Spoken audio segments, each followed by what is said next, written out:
वालेकुम बच्चों, आज हम उर्दू नसाब सफ़ा नंबर 42 नज़म अल्लाह को अपने याद करो पढ़ेंगे। नज़म अल्लाह को अपने याद करो।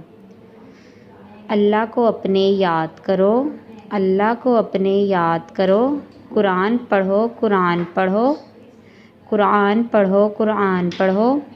जब कोई काम करना हो तुम्हें पहले बिस्मिल्लाह पढ़ो। जब नाम नबी सल्लल्लाहु अलैहि वसल्लम लब पर आए इस नाम पे सब कुर्बान करो। रोज़े रखो, कुरान पढ़ो, यूँ ताज़ा तुम ईमान करो। अल्लाह को अपने याद करो, कुरान पढ़ो, कुरान पढ़ो। जब कोई काम करना हो तुम्हें पहले बिस्मिल्लाह पढ़ो।